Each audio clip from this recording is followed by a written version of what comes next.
Good morning. I would like to welcome everyone present in the chamber and those listening online to the Business of Highways and Transport Scrutiny Committee meeting. My name is Councillor Alex Hall and I'm the chairman of this committee.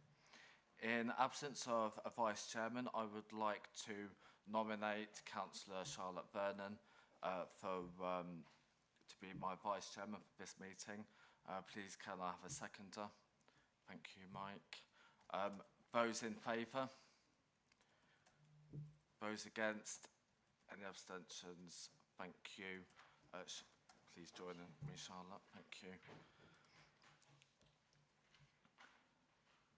So there is no fire drill planned this morning. In the event of a fire alarm sounding, we need to leave the council chamber through the rear doors and leave the building through the reception and assemble in the front car park and await further instructions. Can I request everyone present to ensure your mobiles, laptops and iPads are on silent for the duration of this meeting?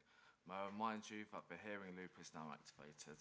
Requests to speak will be collated by Councillor Charlotte Vernon. I will try to ensure that everyone has the opportunity to ask questions and make contributions. I would appreciate contributions being succinct and concise and ask that you indicate early when you wish to speak. We will now move on to the formal agenda. Any apologies?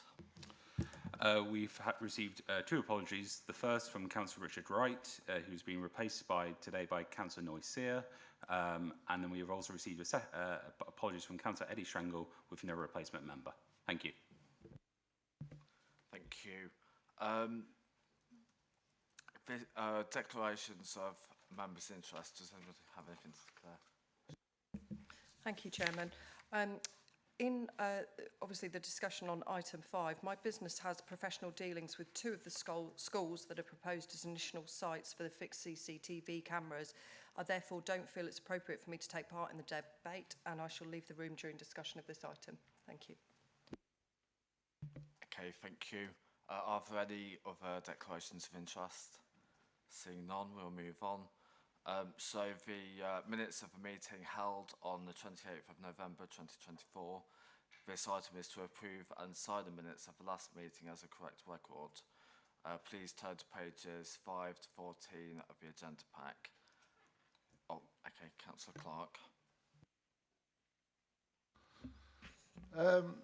On page 6, paragraph 37, responsibility for managing obstructions.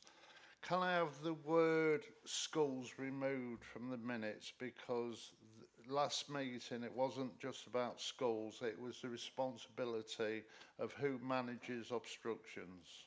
Thank you. Okay, thank you. Thank you. So with that change made, do I have a proposer and seconder? Thank you. Thank you. Those in favour? Those against? Any abstentions? Seeing none, thank you. The minutes are agreed as a correct record. Announcements by the chairman and executive councillors and lead officers. I don't have any announcements to make. Do we have any announcements by Councillor Richard Davis or the exec support councillor, Councillor Pelton Williams? No, we don't, Chairman. Okay, thank you. Do we have any announcements by any of our senior officers? No, Chairman, not from me. Okay, thank you. So we'll now move on to the next item on the agenda. Parking enforcement outside schools, keep clear zones, civil enforcement officers, fixed point and mobile CCTV enforcement. This pre-decision scrutiny report can be found on pages 17 to 46 of the agenda pack. Since the introduction of civil parking enforcement in 2012, ensuring compliance with parking restrictions outside schools has remained a challenge, with previous mobile CCTV and officer patrol trials showing only short-term improvements when enforcement was visible. To address this, the report proposes adopting fixed point and mobile CCTV enforcement to monitor and manage keep clear zones more effectively. The Executive Council for Highways, Transport and IT is due to consider this report for a decision between the 11th and 20th of December 2024. The actions required is that we consider the report and determine whether we support the recommendations to the Executive Councillor, and that we agree any additional comments to be passed on to the Executive Councillor in relation to this item. The report will be presented by Jonathan Evans, Head of Highways, Client and Contractual Management Services, and Matt Jones, Parking Services Manager. Over to you. Good morning, councillors. First, I'd like to start with an apology. Matt Jones has called in sick today. He's unable to attend, so I'll do my best to run through the paper. So it's become apparent that some school sites with enforceable restrictions, such as school keep clear zones, often have heavier traffic flows that creates queuing, congestion and inconsiderate driving that could pose higher road safety risk for pupils. What we've found over the life of the parking services contract, it's extremely difficult to be at all of our schools in that half-hour window. So what we've tried to do over time is sort of move staff around to make sure we've sort of got a consistent coverage. But what we've proposed here is a different approach.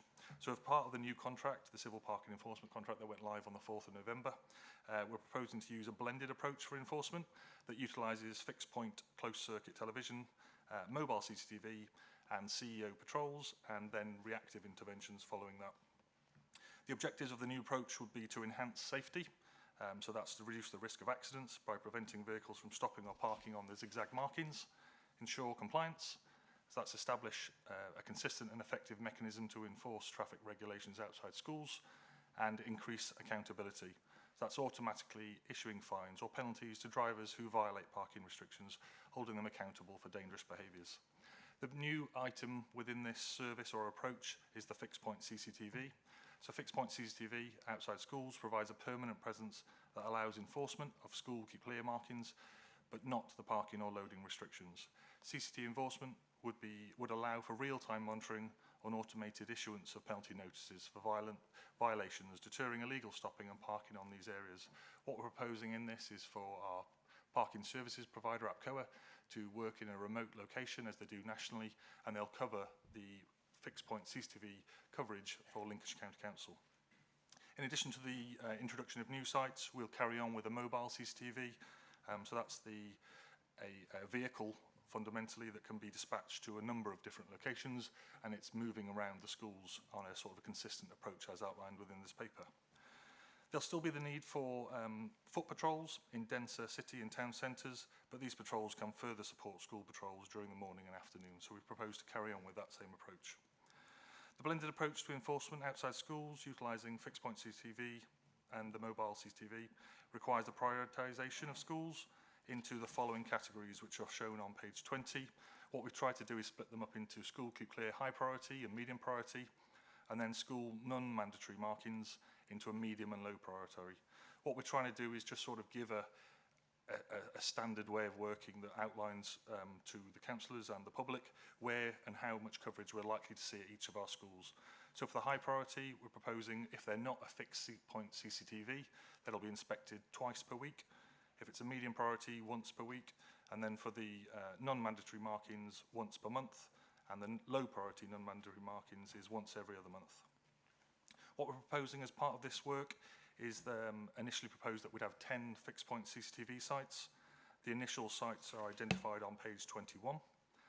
The sites have been selected from a blend of historical penalty charge notices, observations and councillor engagement fundamentally. The cost of the installing these cameras is a big sort of investment initially. The survey equipment installation and initial purchase of the CCTV cameras will be funded from the parking reserve, so it's not an additional budget pressure, with the estimated cost in the region of 200,000 depending on the site survey and outcomes of the next phase if this decision is approved. If the overall cost for the parking enforcement in the financial year exceeds revenue, then the shortfall shall be made up from the parking reserve. So that's just worth outlining. This is driven by a safety aspect. There is a risk that by installing these infrastructure and we're monitoring them, if it's not generating income, it could be a loss.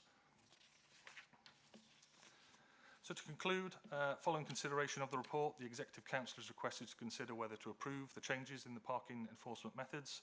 The approach outlined in the report will increase school patrol coverage and help to discourage inconsiderate, non-compliant parking and driver behaviour.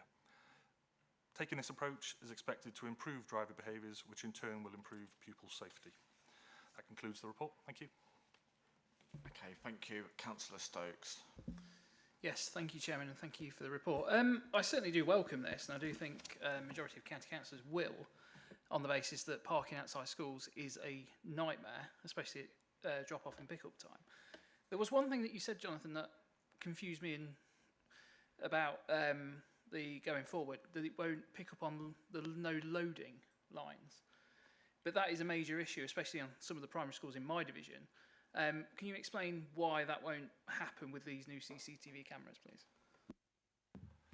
Yeah, I believe the actual offence will be for stopping on a no waiting zone. But what we can do with the cameras, and it's linked to that rapid deployment sort of approach, is they can scan up and down those sites. So the camera will be able to see up and down the network. We're going to have 2 cameras at each location.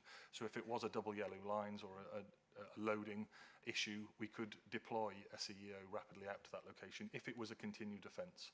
So the actual remote enforcement will just be for the keep clear zones, but we do have greater functionality and an ability to react if we see something. But we couldn't enforce that from a remote aspect, I don't believe. Thank you. Councillor Clark. Thank you, Chair. Getting breath. Yeah, fully support the item. The safety of the children's got to come first. Over the years, I accept the council's done a lot of things, you know, for the schools in my division, but like the author says in the report, when the wardens are there, the cars don't park there. When they're not there, this, you know, it's free world again. I see the cameras as an ongoing improvement. Last meeting I raised the issue of one of the schools in my division because I got 5, but one of them, Sir Francis Hill, is the one that causes, you know, the most trouble issues.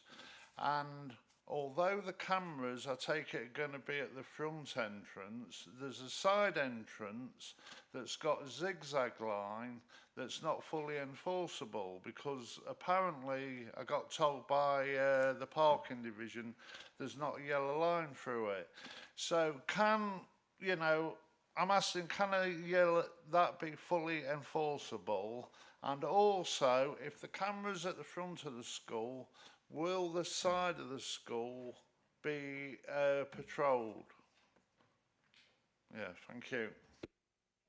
Yeah, I'll do my best to answer them. In terms of the locations that aren't enforceable, I do think this is going to be a phase now where we start discussing these and talking through them. That obviously we're going to implement these fixed point CCTV cameras at 10 locations. They're the ones that are deemed as the highest risk in terms of people's safety.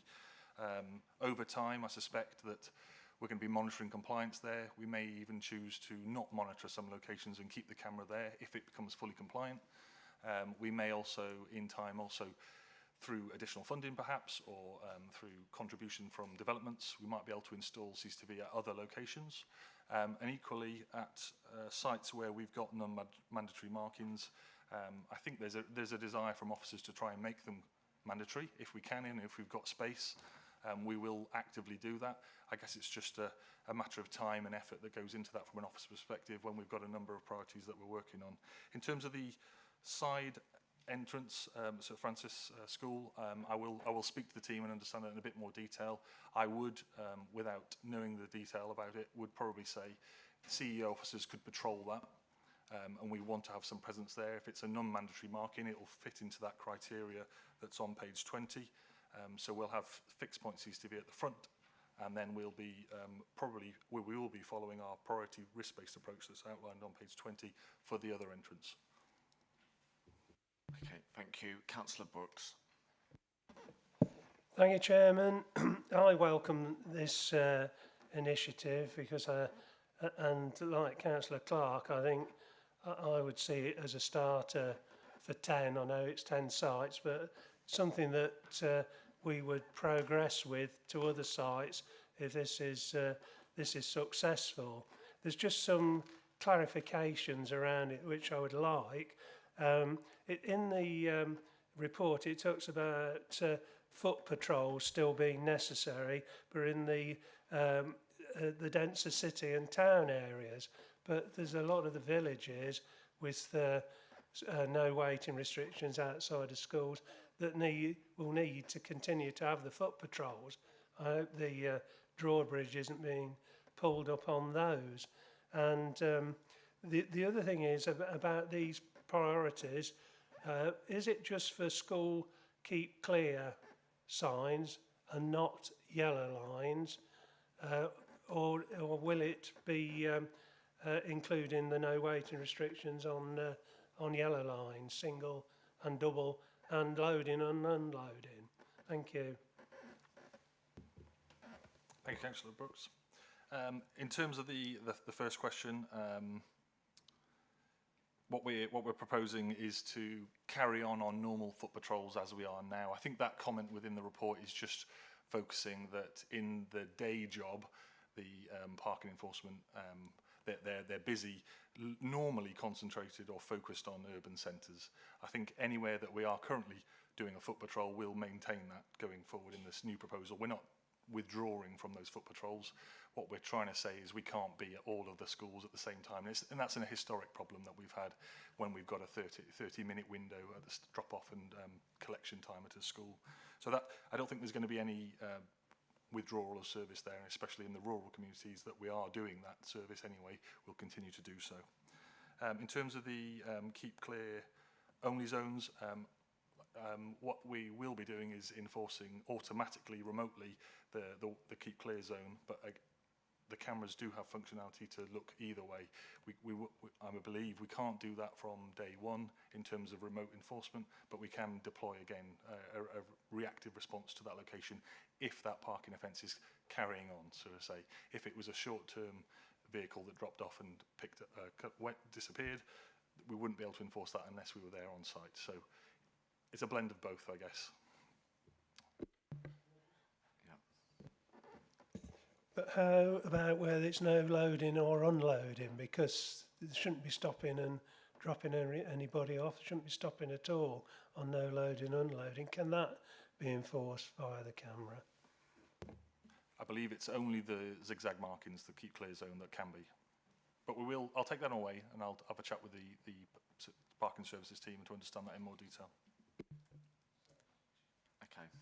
Yeah, I'm just concerned that the village schools who have got no waiting restrictions, and in my patch have got one school where they're now going over to no loading, unloading, because they just ignore the lines that are down, because they know that they will have to be observed for 5 minutes, and as soon as the enforcement officer turns up, they're standing there, the old tom-toms go off and they all run out and move their cars, and you can't give them a ticket. So I think it's important that outside schools, they do make them no loading or unloading on all the sites, otherwise you just can't enforce it. Thank you. Thank you. Councillor Sear. I will support it. It will come. Hopefully it work and it will come to my division, because we have I request continue like pro cum laude in some school in Mablethorpe, but that will be a good thing coming in the future, I think. Then because you see, the pro only come in the morning and tea time, but if you have camera, because some people, that's I will support it. Hopefully, every school in the village, and that was the criteria with that. Thank you. Thank you. I don't think it will be able to be rolled out to every school, but certainly on those on the priority list. Councillor Tom Ashton. Thank you, Mr. Chairman. First of all, I would just endorse the points that have been made by my colleagues this morning, Councillor Stokes and Councillor Brooks, in respect of the no loading and unloading.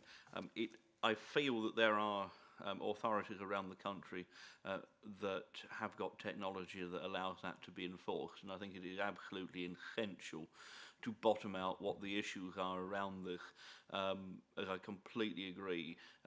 Even with a fixed camera, which is a massive step forward, I genuinely welcome these proposals. unless we have enforceable no loading and unloading, then the majority of pick up and drop off will still cause the same level of chaos, only by being there for under that 10-minute window to which prevents effective enforcement.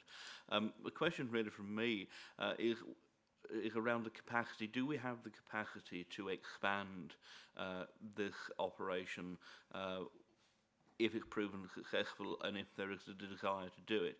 I notice that we are looking to take on one full-time employee around the processing side. Will we have capacity to expand processing in the future? And I note the cost of this is somewhere in the region, and I imagine there'll be flexibility depending on where, but around £20,000 per site to install, and then there's added costs annually. What are we doing to allow either schools or town and parish councils that want to help us solve this problem make a contribution or either partly fund or wholly fund the installation of a camera in their location? I appreciate this isn't for every town and parish, but there are some out there that are well enough funded, that are big enough in size and capacity and scope, and certainly one that I represent, I would be very, very interested in doing this.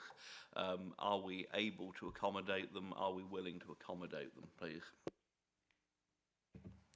Yeah, I'll attempt to answer them in reverse. So I think in terms of the contributions over time for the capital infrastructure, I think that would be, we will investigate that. I think there through development or through planning conditions, we might be able to get some income for that. And also if there's any sort of private funding from any parish or district, then we'd be interested to have that discussion. So I think as we implement these first 10 sites and sort of see that compliance and hopefully that improvement in driver behaviour, I think it's something that we could look at rolling out. The risk, I think, in terms of doing that on a broader scale is that the parking services at the moment is funded through the income that it generates. So I guess we've just got to watch as a service that it becomes, and it may be the desire of this scrutiny committee and the council that it becomes a funded service, and we may think that the people's safety is the priority and we just fund it through an allocation of budget. So if we wanted a higher number of sites, that could be achievable in terms of the contract, in terms of the parking services team. It can easily be done.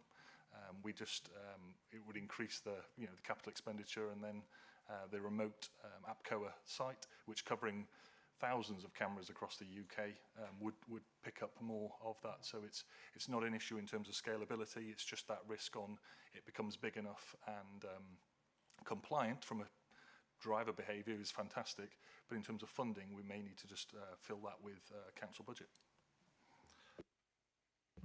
Thank you. I mean, just coming back on that, if I don't feel it would be unreasonable if a town or parish was stumping up the capital cost, if they're already in for a shilling, they'll be in for the full pound, and perhaps would be willing to to help contribute to the on costs rather than just the capital cost.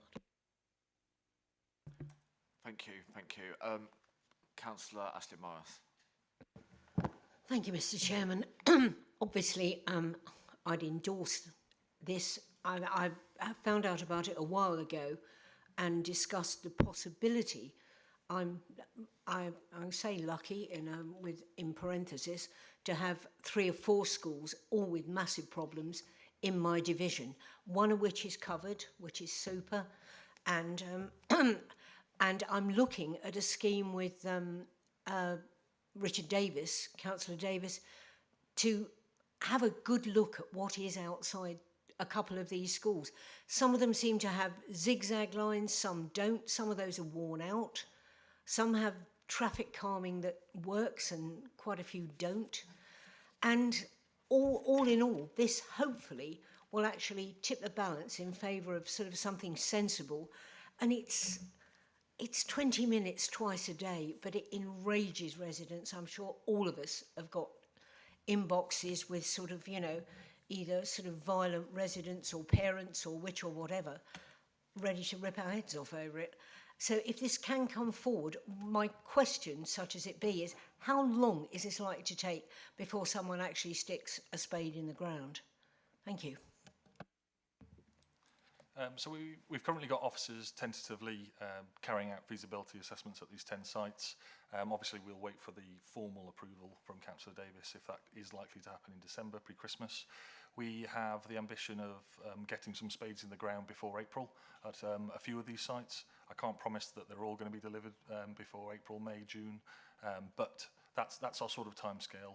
We're looking to hit the ground running. A lot of it depends on the assets or the infrastructure that's there. If there's an existing street light, that's going to be a quicker and easier solution if it's the right height. If it's a new column that we're erecting, that's equally probably feasible in that time. The bit that was slightly out of our control and the bit that we're looking at now is the DNO electricity connections. If that isn't there and we have to do sort of more infrastructure work, they're the ones that are likely to be probably summertime, I would say. But it's a relatively short period, and I'm hopeful that we'll get 2 or 3 of the sites before April. Thank you. Thank you. Councillor Gibson. Thank you, Chairman. I think we're probably on the same page as most of the members here. It is something that pops up. I had an email about it 5 minutes before this meeting in one of my schools. Out of the 10 schools chosen, there's 4 in Lincoln, 3 in Boston and 3 other locations. It would have been nice to see a good spread across the county, if I'm honest. It might not be up outside the school, but the word spreads, and then it can help other schools. I noticed from the report, every one of these sites needs a feasibility study. And if it's not feasible, you'll look at different locations. If that's the case, could we look at a bit more of a spread across the county to try and to spread it across, please? Thank you. Yeah, in terms of the site selection, at the moment it's just been purely data-led based on the historic PCNs issued. But I know it is the proposal is to do it in consultation with Councillor Richard Davis. So any sort of feedback from members will be greatly appreciated, because not always it'll come through as a PCN. You'll be, as you say, your inbox will be telling you where that pressure is. In terms of the initial 10, what is really positive off the back of this is that we're going to free up resource. So either that's the mobile CCTV or the enforcement officers doing the walked inspections will now have more capacity because they were focusing on these 10 sites anyway. So I think it's an improvement at all levels for the 10 and then the other schools, because it'll have a bit more resource deployment. And if any of those initial 10 feasibility ones are not taken forward, we will look to at the moment the next data-led one, but equally feed in any sort of sites that you've got around the county that are creating pressure that we're not aware of. Thank you. Seeing no further speakers, I would like to thank you for your questions and comments. This now concludes the discussion of this item. I move that the committee supports the proposed recommendations as these are set out on page 17 of the report, and I ask that comments raised by this committee be shared with the Executive Council for his consideration ahead of the decision being made between the 11th and 20th of December 2024. Do I have a seconder? Lots of you. I think Councillor Stokes, thank you. We will now vote those in favour. Unanimous, of course it is. Okay, thank you, that is agreed. Should we just wait for Councillor Vernon? Yes, we'll just wait for the Vice Chairman.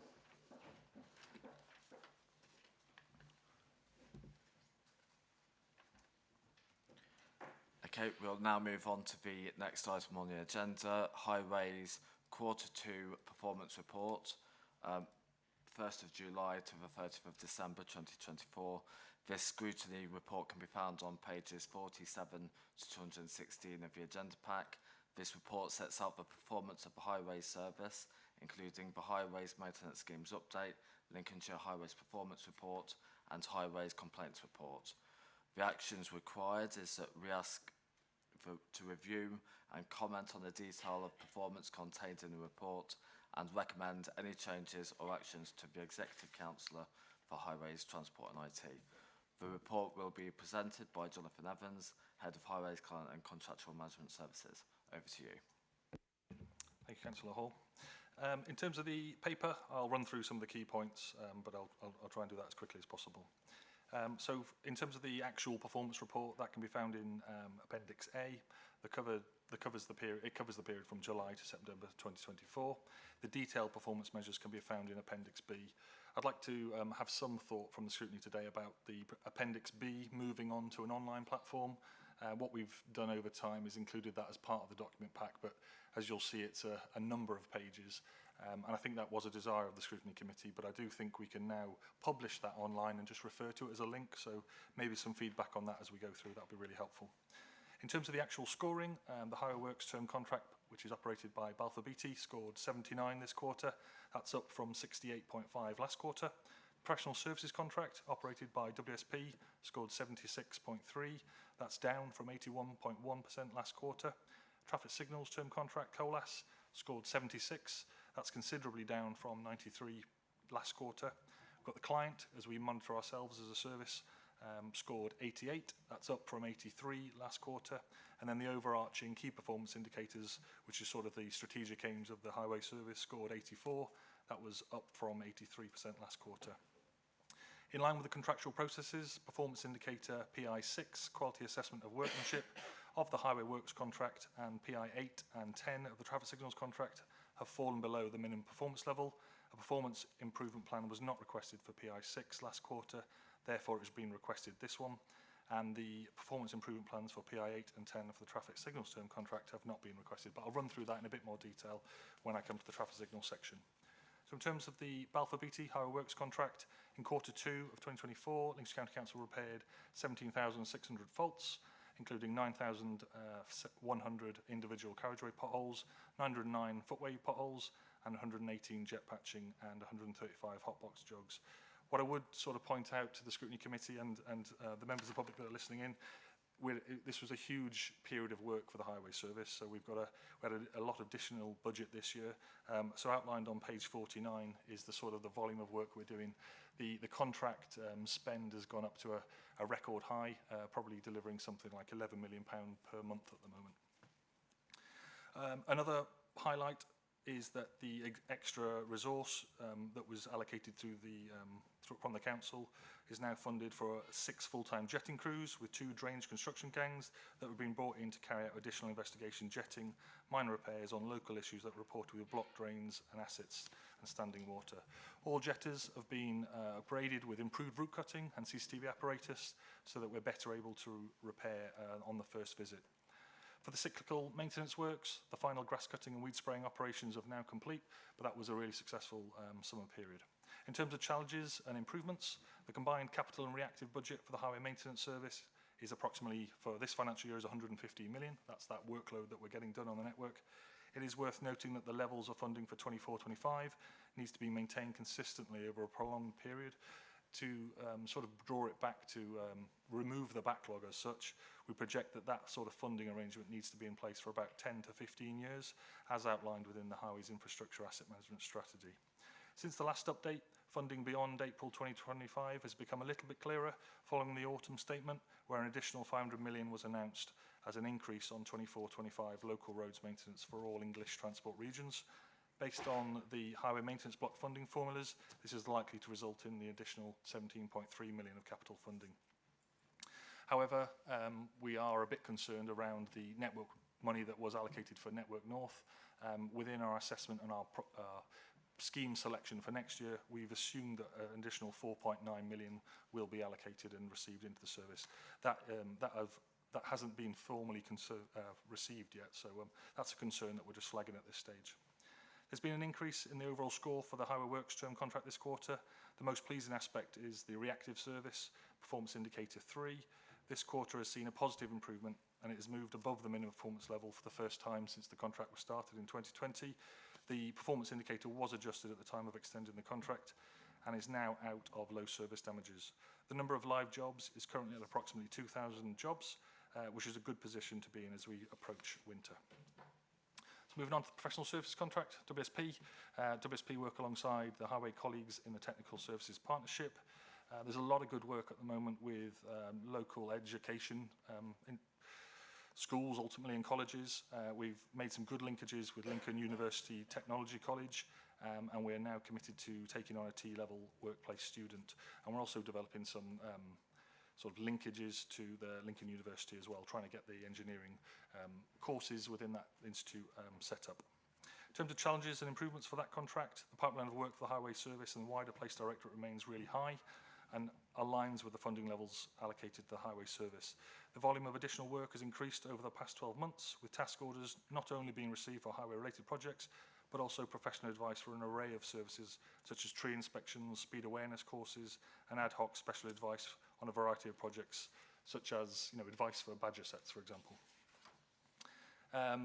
Traffic signals term contract, COLAS. The traffic signals contract obtained a score of 76 for Q2, which was a significant drop from the previous quarter of Q1. This was largely due to 2 emergency attended times, which is a 2-hour response being missed. They were missed by 1 minute and 25 minutes on the other one. So whilst they were missed, it was a sort of a minor infringement. On PI8, 2 of the 15 schemes were deemed to have failed Traffic Management Act compliance audit. They were largely to do with starting again 5 minutes early on a traffic-sensitive street. So yes, they were wrong, and it's correctly scored in this, but they were quite minor infringements. The final one was 6 requests for quotations were not completed within a timescale out of 91. And that was down to a staffing sort of capacity issue. So at least we understand what they are, and they're very likely to revert back in Q3. Q2 has seen an impressive amount of installation work across the COLAS contract. And I'll just list off some of the work we've done. So we've installed signals at Sleaford, Boston, there's the Carham Road, Brayford Way, Newland and Lucy Tower Street assets. Works that it's also complete is Newland, Lincoln, Bridge Road, Lee Road, Gainsborough, Camelgate and Springfields in Spalding. And the community crossing initiatives, so that's the A52 Barrowby, A52 Swineshead Road, B1397 London Road and the A15 Road. What we've also added in there is that we've also got a big programme for the remainder of the year as well. Linked to that, in the period of 2020 to 2025, the overall asset size will have grown by 10% to over 360 signalised junction crossings. The increasing size of this asset group will require increased revenue, and in future years, the capital replacement costs will need to be considered. What we have done is address that within the next funding cycle.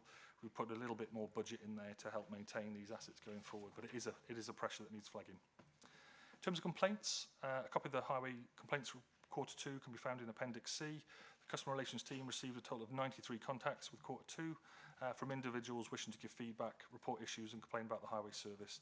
93 complaints were raised to the highway officers over Q2, which equates to 0.52%. The total of contacts received during this period. This is an excellent result as it has dropped from 1.1% last quarter. Main issues that we're seeing is schedule maintenance, communications and sort of closure and members of the public saying, did you need to close that road, which I think is a valid request, but it does link to the record high funding that we've been doing over the summer period. So there has been a lot of work on the network. Moving on to conclusion, Lincolnshire Highways team and strategic partners continue to deliver an efficient and effective service, whilst being agile enough to deliver additional works from the increased funds. Performance reported in Q2 shows an improvement in 3 of the 5 reporting areas, with the remaining 2 dropping. The committee is asked to review and comment on detail of the performance contained in the report and recommend any changes or actions to the Executive Member for Highways, Transport and IT. Thank you. Thank you. Do we have any speakers? Okay, Councillor Van. Thank you very much indeed. I've got a few points actually, so I'll just run through them all first if that's okay with your permission, Chairman. Super. So on page 48, obviously the COLAS traffic signals, that's quite a dip in performance, and I understand sort of what you've said, but I can't help but worry about the trend, especially considering there's still some time to go on their contract, and so some reassurance on what steps you're taking to ensure that contract continues till the end would be really helpful. Page 54, I think the decrease in complaints, as you've mentioned, is really commendable. To have none sort of escalated to the next stage is fantastic, and that should be noted in the minutes, I think, as well. On page 59, the P16, current quarter 75%, that's quite a dip as well, and I wondered if there was a little bit of information on why that was. And also, the key performance indicator 17, the press coverage, 95 positive, 26 neutral, 16 negative. We've talked about this before as to whether they all relate to the same thing or whether there's 16 different things that are causing the negativity, because sometimes obviously the press can pick up on one thing and that could be a replica of the existing issue. So I'd be really interested to know if you've got that level of detail on that. And then just my other point is on page 215, poor information, lack of communications. What are we doing about that particularly? Because I note that you refer to Fix My Street, which we're coming on to later, and suspect that many of the comments on there will relate to the standard messages that are provided by Fix My Street, but it'd be interesting to know if you feel that's the same as well. Thank you very much. Thank you, Chairman. Thank you, Councillor Vernon. I may have to ask you to repeat one of them, but I will try and pick them off. In terms of the coal ash trend, yeah, it was a significant drop this time, and it's sort of historically been in the 90 out of 100 mark. We're not overly concerned about those performance indicators. The three of them are issues that are sort of minor infringements. The team, because it's a sort of a small team, it's probably about 12 operatives and management on the coal ash contract. With the additional work they're doing with all of those schemes that I outlined, they're doing everything they can, I think. The two, like emergency response, they missed it by 1 minute. In terms of the members of the public, I don't think that's a big issue, but it is technically outside of the performance, and it scored lower. We are already seeing against those three indicators where they scored low, and a recovery, because we've now sort of moved on in time. So I'm not concerned in terms of their approach. We're seeing their attitude, and they're working with us. They're doing a lot of extra work, and the contract currently lapses in 2026, and we're going out for contract, but that isn't a concern that we're seeing in terms of that one you raised. In terms of complaints, yeah, it's the excellent work that the teams have been doing. I'll point to Richard Fennick and Technical Services Partnership, who are doing the street lighting requests. There's a lot of work going on there, a lot of communications, and trying to interact with members of the public to intervene if there is an issue and correct it through the supply chain. So in a really good place, and considering the amount of work that was completed, it's even better. In terms of the scheduled maintenance, there were some just genuine errors in there, so that's working with the contractors, making sure that we're communicating clearly, and if it's a letter drop, or just making sure that we've got advanced signage out, sort of errors that are occurring. It's not, doesn't seem to be a sort of systematic or a pattern that we're seeing in terms of it's a major issue. I think it's just the large volume that happened over the summer months, and that's why that reporting method, the scheduled maintenance comes out top. What was fantastic about these results is that potholes, I think, was 6, which is unheard of. So that's equally, as one raises, the other one's dropping. So I think there's still work, there's still improvement works for us to do, but there's no sort of fundamental issue. In terms of the Fix My Street, we'll come on to it in a bit. We'll talk through some of the initiatives that we've done and implemented. Again, there's still more to be done there, but I think when it does go wrong, it's normally an automated response off an operative as select a status, thinking that they've completed their task or they've put out the TM, and it sends an automated message back to the member of the public. And I know that can be frustrating. It's not done on purpose, and where we know or there is a pattern, we'll be addressing them, which we will talk through that in a bit more detail in the second paper. Is there anything I've missed there? Just the one about press coverage, and whether you're able to identify whether the sort of 16 negative are relating to the same item. Yeah, sorry, Councillor Vernon. Yeah, we are able to identify what those trends are and follow them through, so we can come back and report through to you. No problem. That would be really useful. It's not so much sort of needing the report back, but it was sort of if there's 16 separate instances as opposed to perhaps 5 about one issue, 5 about another, and 6 about another. It sort of obviously doesn't necessarily marry up with the negativity that's perhaps being coordinated from that. Yeah, thank you. No, totally valid, and we very rarely see 16 individual responses. They do very much follow a pattern, and once one area of the press is cottoned on to a point, it's followed through with the others. Yeah. Thanks, that's really useful, and thank you for your reassurance as well. Thank you. Thank you. Councillor Gibson. Thank you, Chairman. Thank you for the report, and thank you for all the detail. It's good for people to see that. Out on the doorsteps, there's always potholes, but it's nice to see that the work is being done, and it's a never-ending story. I think the last time I drove to Lincoln was 4 weeks ago, and the difference in the road in the last 4 weeks, you can see it. You can see the new potholes, and with the weather we're getting, you can understand why. I know we're coming on to Fix My Street, but just to have a positive, I had a drive around my ward, sad, I know, reporting on Fix My Street on the 11th of November, and by the 3rd of December I had a picture to say that what had been done. in that short amount of time. So things are happening and we do report it, and I would advocate for anybody use Fix My Street. It can get results quite quickly. The question I've got though is that I've had a couple of results recently where over the last couple of years I've been led to believe that we should be doing saw cuts on the vast majority and not quick patches, but I have had recently pictures of quick patches. Looks like something's been tipped in a hole and stamped on. I hope that's not the case. I hope we are doing saw cuts, because the worst emails I get are when we do something but do it badly. I noticed the quality has dipped a little bit. I hope that's not a trend. I hope we're keeping on top of that. Yeah, in terms of our approach to pothole repairs, our push to the teams, and maybe Richard will add something in a minute, but in terms of our first approach, we are looking to saw cut and overband. That's an approach we've taken now for the last 4 or 5 years. In terms of the percentage, I think we're about 90–95% of saw cut and overband, and that's where we want to keep it. What we have introduced recently, and I will get the specifics of where those are, because it would be nice to just have a mini audit. What we are doing is we've communicated to all of the teams now to see the future schemes.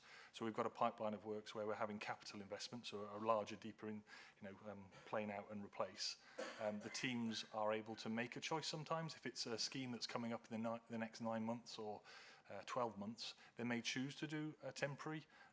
It doesn't happen much, but there might be a scenario where that's existing, and that's just positive work about there's no point in doing that extra saw cut and overband if it only needs to last 6 months or even less. It could be 3 months sometimes, because there's technically a defect there that we have to correct.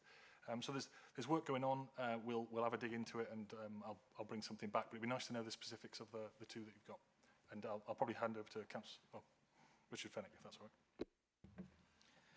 Yes, thank you. Just to add to that, I would encourage any member, if you're seeing something that looks wrong, to either speak to your local highways manager, to Kyra Nettle, the county highways manager, or to me, and let us know so we can do that. The volume is still very high of saw cuts, and that's always the first what we should be pushing for. I think to add to really what Jonathan said, the instances where we wouldn't see that happen are if we know we were doing something else more permanent, a larger scheme. We've blurred the lines a little bit, because within the reactive world we are doing larger patching now that isn't a scheme, but sort of larger proper patches, not a small pothole repair. So if the local team know that one of those is coming up in the next few months, that isn't a full resurfacing scheme, but they're going to get a team in to properly close the road and actually do larger sort of 30 square metre patches, they might just infill the deep ones to make them safe in the interim. Sometimes if the response time is quick, our contractor will do an infill and then come back and do a permanent repair. They're incentivised to do the permanent repair first time financially, because it's not to their benefit to have to come back another time. But in order to meet our response times, which Jonathan talked about, that performance measure's actually gone quite high now. They would do that. And the only other instance is when it's on a sort of a really minor rural road where the condition of the road currently is such that saw cutting into it might actually make it worse and make things spread and crumble further. So the actual cutting into the road and doing a patch can lead to sort of a spreading of potholes further. But if you see something that doesn't look like that, then do let us know, because we do spot audits, but with sort of 60 to 100,000 pothole repairs happening a year, we don't see every one individually as the local highways team afterwards. Thank you. Thank you both for replies, and it's good to know that we are still aiming to get a high percentage of saw cuts. That is good. I understand that if there's a scheme coming up, then why do a full job, do a temporary job?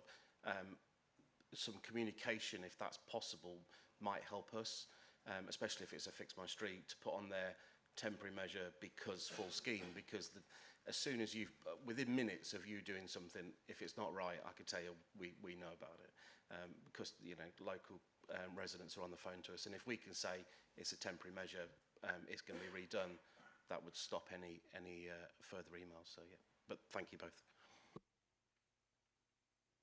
Okay, thank you.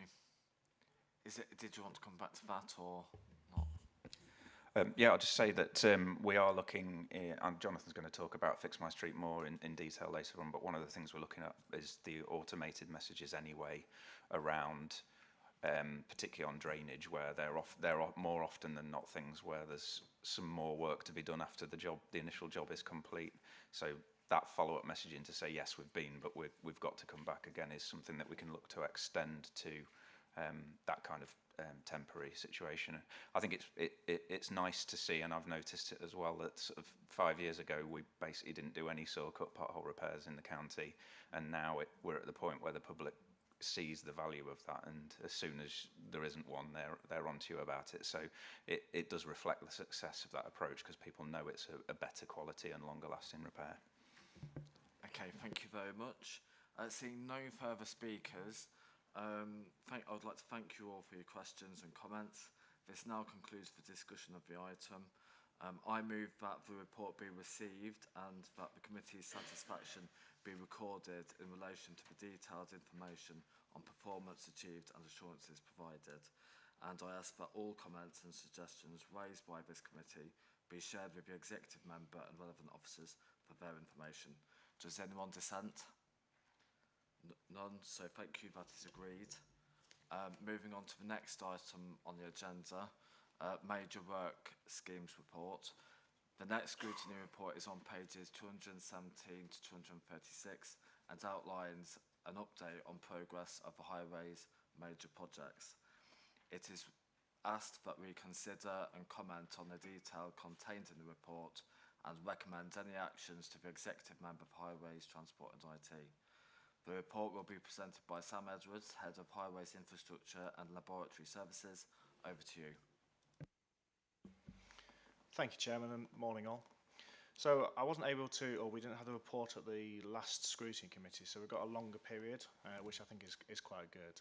I'm really happy to say there's actually a number of these projects which are nearing, if not complete, which I can update on as well.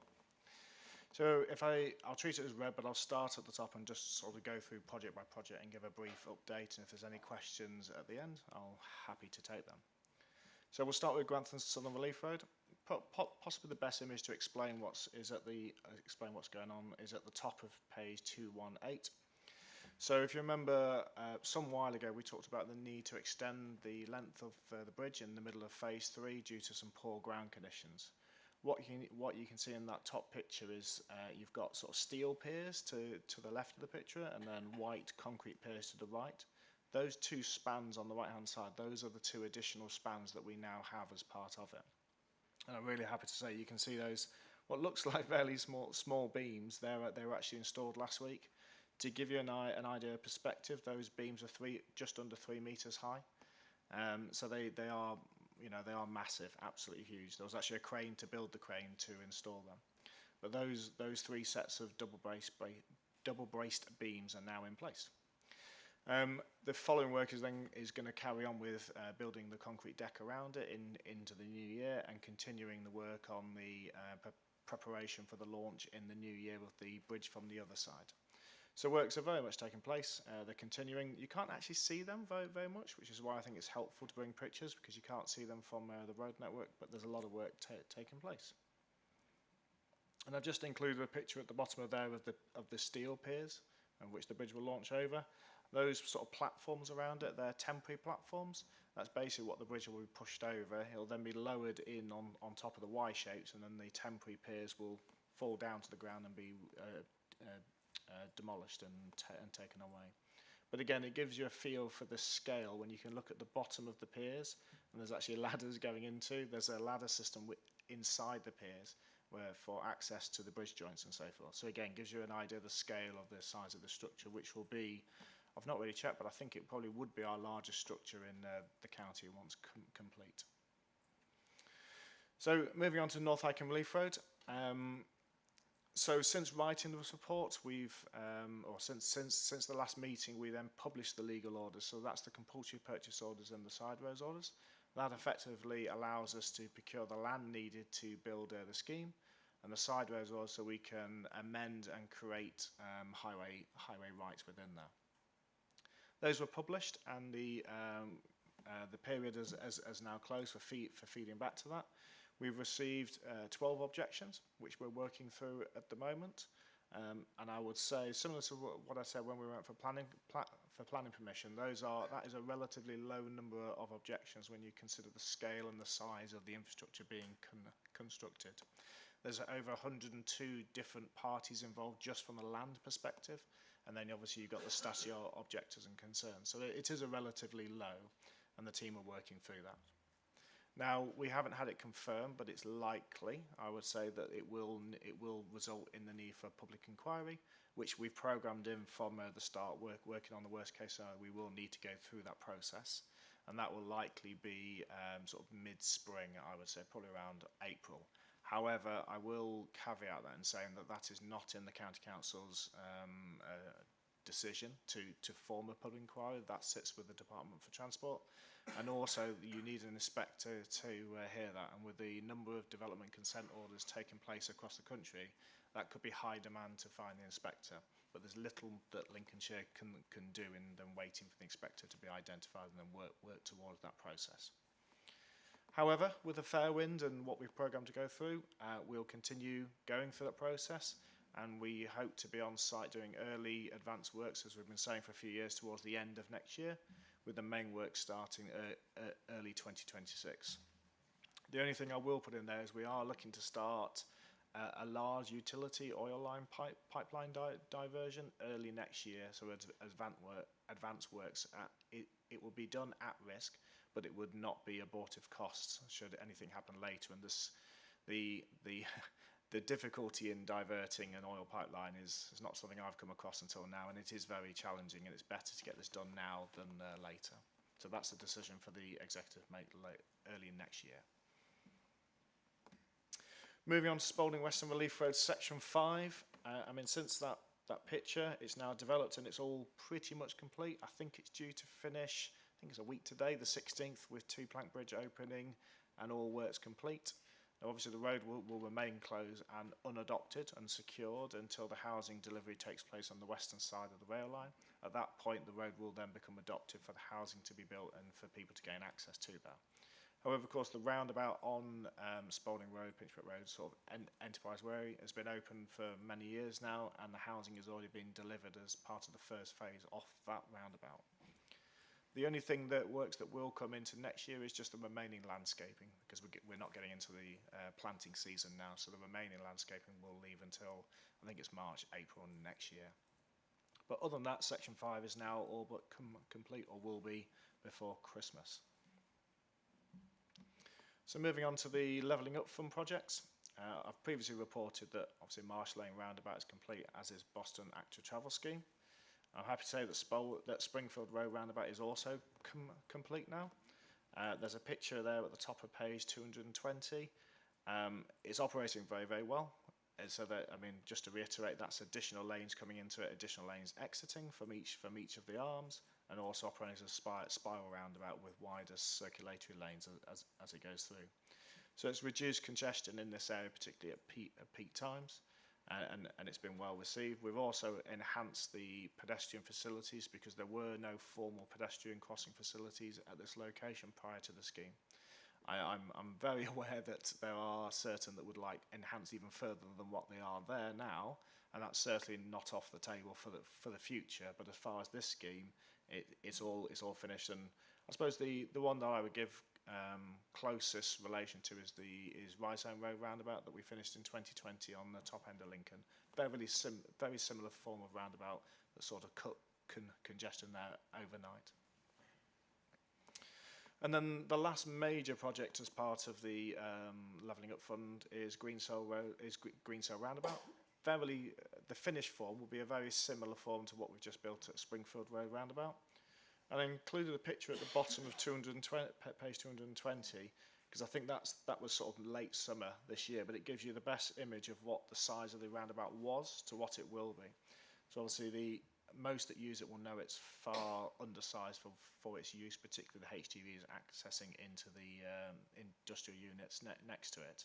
But you can start to see the imprint of the new roundabout, which was much, much larger, and hence why there was a good 4 months of earthworks in building the level up, because it's about 4 metres down the farming fields compared to the road.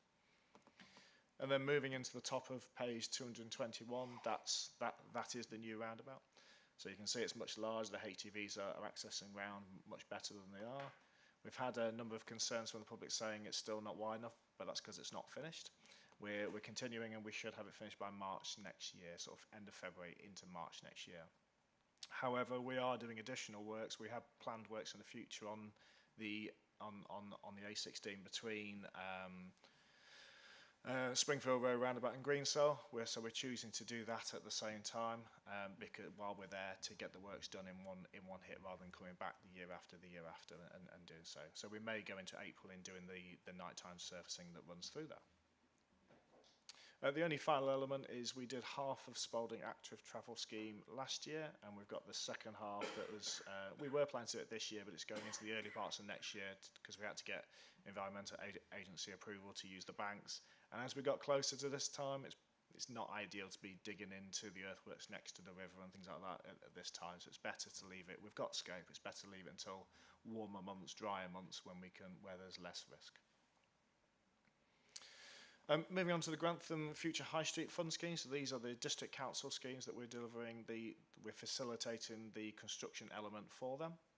So the first one is Marketplace, which is now complete and is broadly being seen as a success, I think, for local residents and the businesses. And I think it was not last weekend, the weekend before. I think they had a market there, which was well received, with it all being at the same level now, which is really good news. The second part of that project was the Station Approach Junction that we've been working on since August. We're nearing the completion of that. We'll be complete by the end of this calendar year, so the next couple of weeks. There's a lot to do in a couple of weeks, but it will be done. So we've got all the islands built out and resurfaced, plus all the infrastructure's gone in place. We're currently doing the carriageway reconstruction. I think that might have finished on Thursday or Friday night last week, weather dependent. We've just got the footways to finish off the surface course, which we'll be doing this week, and then the actual cabling into the new traffic signals and the columns going in place. So we're getting towards sort of the end and ancillary works. But it's been a really challenging scheme because you can't close the junction to do it, and you have to do it in lots of small phases that you can't throw loads and loads of people at. You can only work in very distinct areas. So it's been a really challenging scheme, and challenging for the residents of Grantham because it is one of the busiest junctions in. And inevitably, when you dig up the biggest junction, it's going to cause a lot of issues. There's no way to get around that, unfortunately. So moving on to Sincil Bank. So this is part of the Towns Fund bid that the county worked on with the City Council. This is one of the schemes of that. So this started September this year. So it's a number of parcels of work, of build-outs, that was done in conjunction with the one-way systems which this scrutiny heard prior to decisions previously. Works are going well. Thankfully, we've not really had too many concerns at all, and we've extended the works around Kesteven Street to incorporate that, which has been well received. And effectively, they've started from the town end of Sincil Bank, and they're working towards the football stadium. And we spent several months, well, many months up to actually starting working in collaboration with the football club and sort of working around sort of football events and the work. So that's going really well. The one thing I would say is there's additional works to be added to this, sort of locally called the gateways and greenings. The City Council have been working on those provisions. We've just received those a few weeks ago, and we're working through sort of taking those ideas and images into construction elements. Materials are potentially causing an issue with what they propose, but we're working with them on that. And then moving on to page 223, Netland Road Roundabout. I've previously come to this committee and posted a very high-level plan of what it might look like. So this is a scheme that has been on the pipeline for some time, it will end up looking similar to what we did at Rhizome Road Roundabout, which is the next one along. We're getting towards the end of detailed design, and we're in discussions with landowners about land purchase, because we do need to purchase land on all 4 quadrants of that roundabout. And there's some fairly technical elements to go through related to planning and developments there as well. But they're ongoing. We also need to submit a planning application for the footbridge that you can see from the visualisations that we've included on this as well. And I wouldn't underestimate sort of the process we have to go through that because of the impact and the land take needed to deliver it. What I would say is this is not a committed scheme at this time. We have commitment to complete the detailed design and secure planning and to continue land negotiations. But it is an aspirational scheme that we will come back to this committee and the executive in the future to seek funding as and when wanted and required. But I've included a few visualisations of that so you get a feel of what it may look like if it's delivered. I'm almost there. And then we move on to Roman Bank. This is a devolution funded scheme. £9 million of the devolution funding went into this. It's built up of 3 schemes. There's one on Roman Bank, which has taken the bulk of this, about £5.5 million. There's some pictures of the reconstruction taking place. The second one is Maltby to Mablethorpe, which should have been completed at the end of last week. I haven't checked with the team. It may go a day into this because of weather, but it's there or thereabouts complete. And the third is the Broadway scheme in Sutton, which is due to start in the new year. We've just awarded tenders, or about to, and we'll be starting in the new year. So once those are complete, end of March, possibly slightly into April, that will be 9 million of the devolution that went into the coastal carriageway routes. And then just finally, the coastal footway cycleway. This is a piece of work that's been ongoing for quite some time for discussion. We've now almost completed the feasibility, so we get a better idea of what it will cost, what it will take to deliver, the risks and all those kind of elements. We're just reading through. We've just got the piece of work back on Friday, and we're just reading through that at the moment. So we'll be able to report on whether that's a scheme that can be taken forward or a scheme to be considered by the executive to take forward at a later time. So I welcome any questions at that point. Thank you, Sam.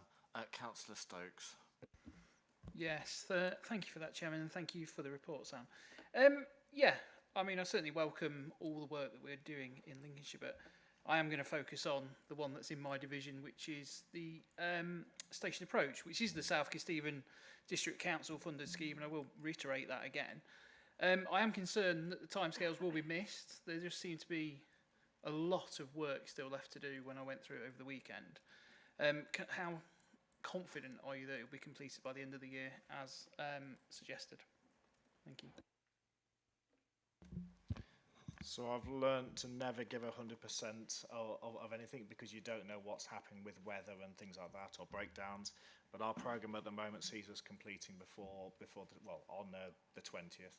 So this week and part of next week will be focused on finishing off the surfacing around the footways and islands.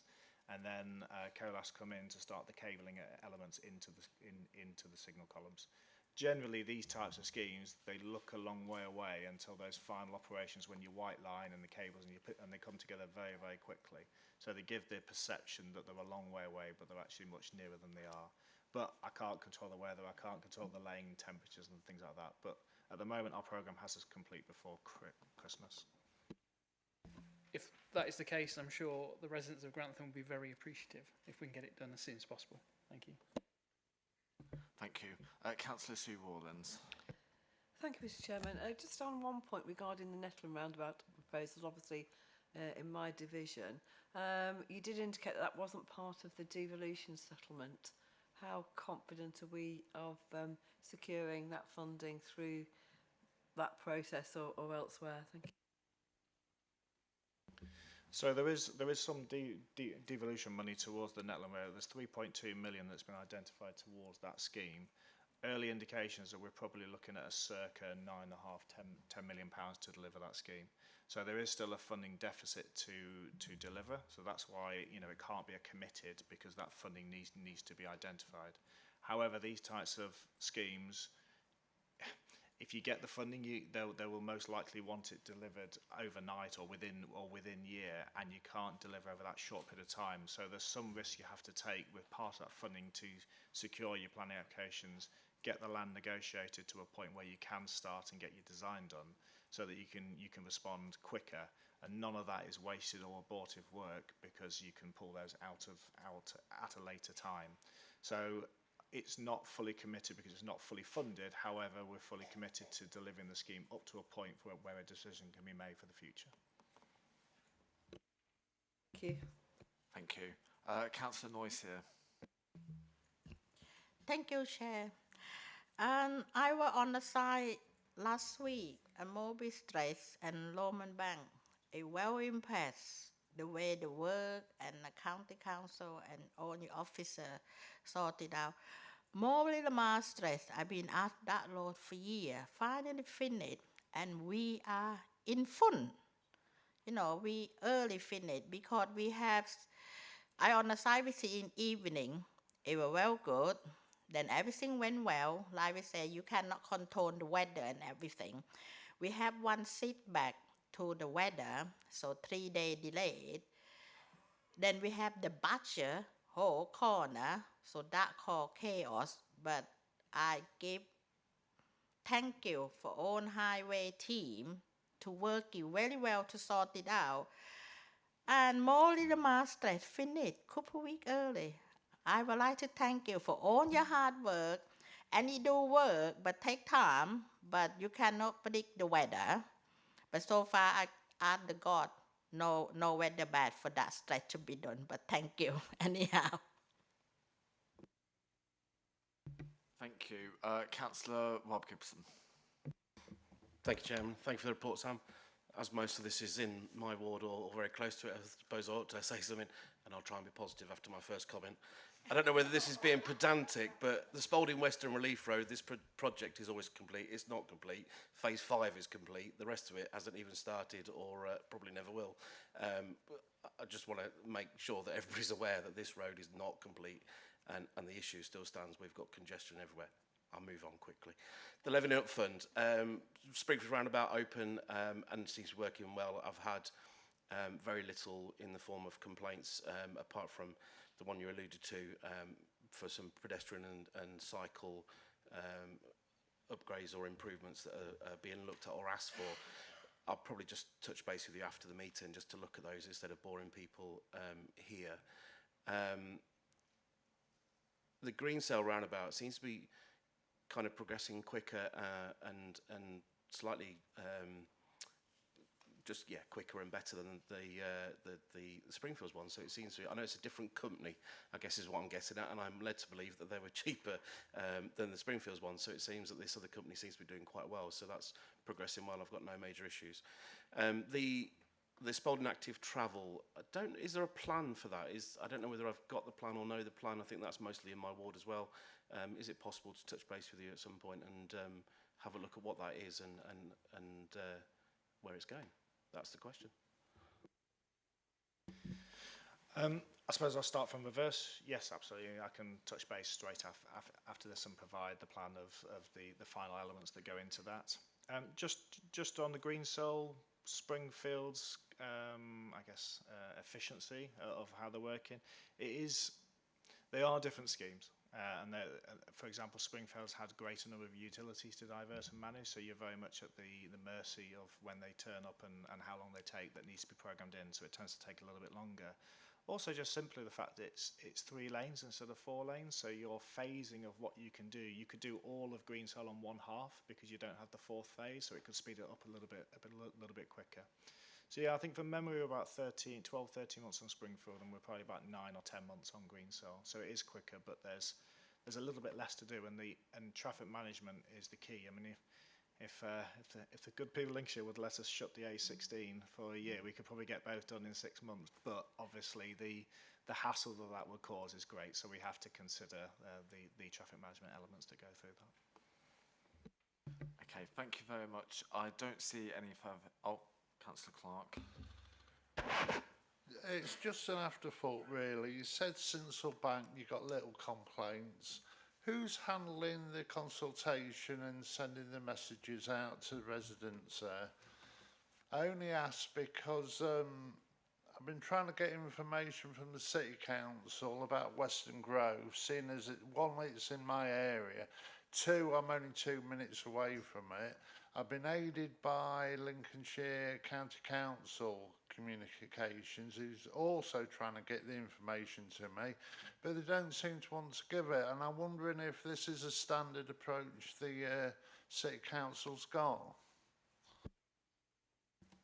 Well, obviously, the Sinsel Bank is a county council-led scheme, and we follow sort of our normal kind of communication routes, working with comms and so forth. We've also engaged in a public liaison officer So that person, and they've also been working with a public liaison person from the City Council who's well established in the local community. So they've been sort of, you know, door knocking leaflets and all that kind of stuff about the detail of what's happening week by week. And we find that that's a very, very worthwhile investment to actually keep parties involved and keep works running. As far as Western Growth Code, I can't really comment on that, but I'm more than happy to have a conversation of just through contacts I know at the City Council to talk to that can give more information, but it's not a county council-led scheme, unfortunately. Thank you. Jonathan Evans. Thank you, Councillor Hall. It was really just break procedure slightly and answer a query raised by Councillor Vernon in the last one. So we've got the data back for the positive, neutral and negative press coverage. 150 items, 55 of them were negative or neutral, and 50 of them related to the major schemes. So I thought I'd come in at that point because they relate to Sam's paper. So it just gives you a flavour for where they are. It's a mixed bag across all the major schemes that Sam's just outlined. Some Grantham Marketplace Station Approach, the positive, and also Grantham Marketplace and Station Approach negative as well. So there's a complete blend out there, but it is, I'd say, 95% of the major schemes. That's really interesting to know. Thank you very much, because that actually does confirm that sort of most people are complaining about the same with the press coverage and whatnot. So yeah, that's really useful. Thank you. Okay. Thank you for questions and comments. This now concludes the discussion of this item. I move that the committee endorse this report and that our satisfaction be recorded in relation to progress updates and assurances provided, and ask that comments raised by this committee be shared with leading officers and executive member for their information. Does anyone dissent? No, thank you, that is agreed. Moving on to the next item on the agenda, Transport Q2 Performance Report, 1st of July to 30th of September 2024. The report is on pages 227 to 232 of the agenda pack. It summarises the service level performance against the Success Framework 2024-25 for Q2 in relation to the Council's transport services. It is asked that we consider and comment on the detail contained in the report, and the report will be presented by Mike Reid, the Head of Transport. Over to you. Thank you, Chairman. Good morning, everyone. So it is a brief report. We have three newly developed KPIs which are around education transport, and I'm sure everybody's aware of the significant issues we have around this education travel problem, whereby the budget is seemingly has been very high, and well, the spend has been high against the budget, but it's something that we're looking to address, and I think we've taken some really good action recently around redressing some of the risks and exposure, financial exposure. So in relation to KPIs, we have developed a suite of quite a few KPIs which we use for operational purposes, but we have three KPIs which are feeding into the corporate plan and are reported to the public. The first one is Performance Indicator 198. It's the number of applications received by the team which are actually approved. Historically, it's around about 60-70%. It was 73.4% in Q1, and that's got up slightly to 74.7%. So in itself, it doesn't tell a great picture, but what is a concern is that demonstrates we have a quarter of all applications which have been rejected. And the reasons that they are rejected is mainly around lack of awareness of parents when they're making applications. So it's applications for school transport that don't meet the criteria of the policy that we kind of provide transport through. So it is slightly worrying that we have a quarter of parents that are making applications that are rejected, but it's something which we will monitor in the forthcoming months and years to hopefully reduce this number, because it's abortive time, and it shows that parents are potentially making choices which are misleading to themselves, and they need to make more informed decisions when they're choosing places where kids are going to school. So it is one that we will closely monitor for the months and years to come. We are trying to redress some of this issue through greater awareness with parents through raising issues, raising kind of the profile of this problem on our websites and through the media, because it is such a big national issue in terms of budgets. So it's all about putting information out there, educating parents around actually how they select the school and what the issues are around transport. So the second performance indicator is the time taken for decisions to be made. It is an efficient service in this respect. There was 2,300 applications processed in Q1 with an average of 2.07 days. That's improved to a position of 3,290 with an average of 1.39 days. So that's, in terms of the service, that's excellent performance, and it's something that hopefully we can keep maintaining that going forward, because it does create a lot of pressure for the team, but in improving this situation, it helps the parents and it alleviates some of the potential stress if parents can see what the response times are when we're discussing these kind of decisions and the processes involved. So it is good for parents, and hopefully it does kind of alleviate some of the stress involved in this, the kind of the whole school placement situation. The third performance indicator is the single occupancy travel. Now, in itself, this is it is just a contextual measure, as are the others, but it's never going to be zero, because single occupancy travel is not ideal. Where we do provide taxis or minibuses, we ideally want multiple kind of children and passengers using a vehicle, not having a single vehicle picking up a single child. That's obviously inefficient, and it is costly. Excuse me. Just pause. So it is something that we are looking to improve and reduce the number of single occupancy travellers.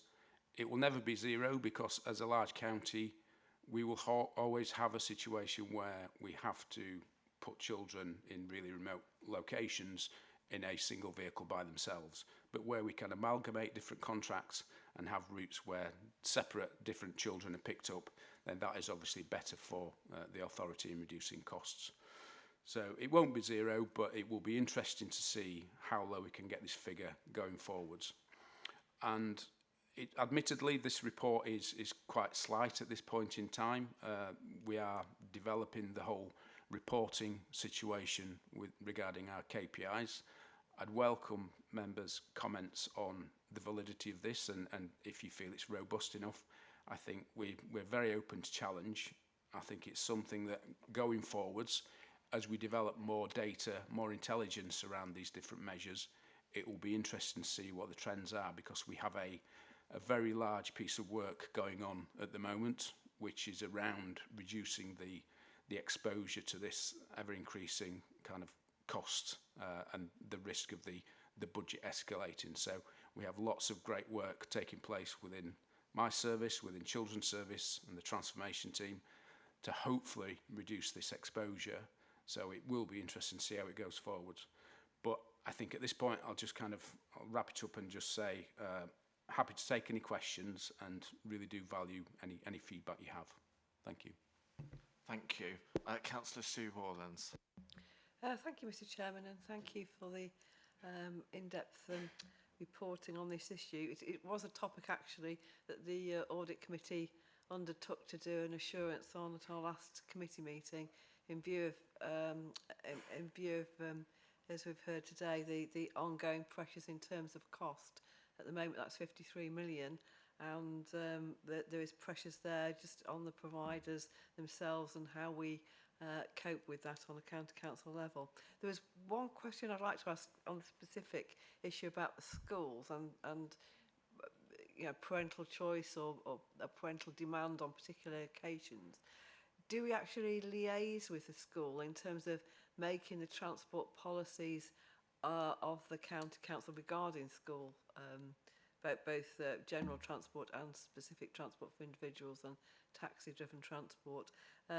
So do we use the schools to educate parents of that policy. So when the child goes to that school, they're quite aware of the implications before the child starts to. Thank you. Yes, it is a very good point. It's something that we have started to do more widely around the county. We've produced a booklet which is now being rolled out to all schools, and hopefully when schools have open days to entice parents to choose those schools as a education location for their children, if we can share the kind of message and get the education out at that point before actual choices are made, then that will be a lot of the battle. So we are talking to schools quite widely. We have a series, a bit of a strategy for how we increase education, the whole consultation around these decisions. But a simple thing like producing a booklet which is available at open evenings is a first step in that kind of that measure. Thank you. Thank you. Councillor Charlotte Vernon. Thank you, Chairman. And thank you too, because actually, obviously, you've covered some of the points I was going to raise in my initial report, and Councillor Rawlins has pointed out sort of something too. But I sort of wanting to go back to this a little bit more, I absolutely agree that we need to include more information at the application stage, and the admissions process in itself could be a way to actually sort of bring that information through, not just with the schools directly, but with our part that we play in the admissions process. But the other thing that I did want to clarify, I don't have any context as to whether this is a sort of good figure or bad figure in terms of our neighbouring authorities, because 70%, obviously 30% are not getting the place that they want. Do we have any idea sort of how that compares to neighbouring local authorities, and whether that's typical or whether we're high or low? Not that that makes a difference sort of specifically, but it would just be interesting to see if other local authorities are experiencing this problem, because a lot of it does fall down to parental information, and I've had a number that have come up in my division where even down to sort of one child being offered transport and one child not being offered transport because criteria has changed, which obviously that would come under those figures, but with the criteria changing and whatnot, we need to ensure that everybody's aware so they can make the decision as to where to send their child at that point, factoring that into the process. Thank you. Thank you.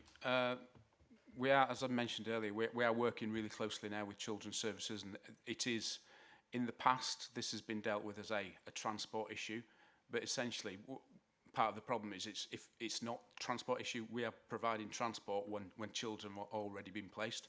So it's looking at a wider end-to-end situation and not just treating everything in isolation. So it does become part of the wider conversation, and it's going to be a challenge, but we do have to just continually look at the different way we can get the message out and educate parents on these issues, because just in the short space of a few months, we've had some significant improvements just in terms of the website, because previously it wasn't actually mentioned on the school designation page.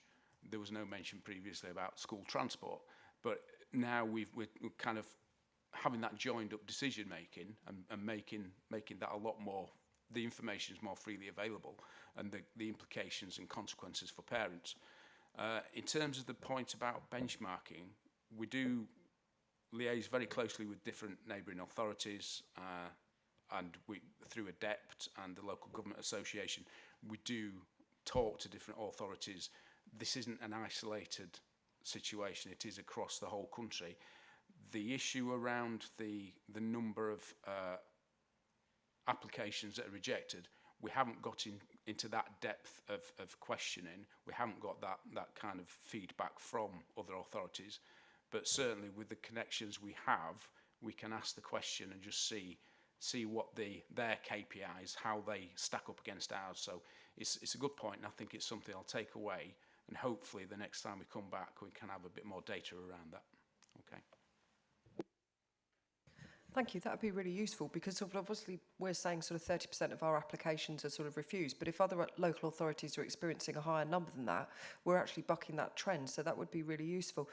Just one other point that I did want to make on the time taken for the educational transport eligibility decisions. I actually think that that's really good. To be turning around that sort of level of applications generally within sort of 1.92 days, that is a really good result. And I'm conscious that particularly July and August it's slightly lower, but obviously there will be more last minute applications coming in at different times. So yeah, I think that's a really positive number. Thank you. Can I just respond and say I really appreciate that positive feedback, because it is a very stressful time for staff when the applications come in, and it's stressful for parents as well. So there are lots of conversations that I had. It's quite an emotive subject, so it is good to have appreciation, because staff they care about the job, and it's quite rigorous because they're dealing with children's lives, and some of the issues that different children have are really difficult and challenging. So it is appreciated that we've got that positivity. Thank you. Thank you. Do we have any further speakers? Seeing none, thank you for your questions and comments. This now concludes the discussion of this item. I move that the committee endorse this report and that our satisfaction be recorded in relation to progress updates and assurances provided. I ask that comments raised by this committee be shared with the leading officers and an executive member for their information. Does anyone dissent? No? Thank you, that is agreed. Moving on to the next item on the agenda, Fix My Street update. The report on pages 233 to 244 of the agenda pack. This report provides an overview of the public-facing fault problem platform Fix My Street, highlighting recent system enhancements and detailing improvement projects scheduled for implementation over the next 12 months. Additionally, it presents a proposed pipeline of future development opportunities. It is asked that we consider and comment on the detail contained in the report. The report will be presented by Jonathan Evans, Head of Highways Client and Contractual Management Services, and Georgina Statham, Highways Liaison Manager. Over to you. Thank you, Councillor Hall. So the Highway Service takes inquiries and fault reports via 3 routes: the Customer Service Centre, Direct Officer Engagement, and faults reported via the public-facing platform Fix My Street. The report provides a focus update on the performance of Fix My Street. The actual platform itself was launched by a charity, My Society, in June 2007, has become the most widely used platform by local highway authorities over recent years. It enables highway users to report, view and discuss problems on the highway network. It remains a not-for-profit organisation. Fix My Street is integrated with LCC's Highway Asset Management System, Confirm, allowing reports and inquiries to be routed directly to the team responsible for action. Officers and contractors use Confirm in the field to respond to reports by using status updates within Confirm, which provide a templated response to customers at differing stages of the life cycle of the response. At each stage of this process, a change in status of the job is recorded within Confirm, and these changes will automatically create a message to the member of the public from Fix My Street. The real benefit of that is that that's work that we have to do anyway. So the changing of status, so whether that's a contractor programming or scheduling or saying we've started work, all of those activities need to happen. But what we do is use that functionality to keep the member of the public updated as much updated as possible. Fix My Street offers a simple and effective method to manage the contract between highway service and the public, and the service costs in the region of 38,000 per annum, and handles around 50,000 public reports into the system each year. The system then tracks the journey of the reports and updates the member of the public at key points through that process. It is estimated that the system deals with and processes more than 200,000 updates per year. To demonstrate the value that an automated public-facing platform presents to the County Council, if the reporting method did not exist and needed to revert back to traditional methods, so that would be like the call centre, taking those calls, the cost to the authority would be in the region of 300,000 per annum.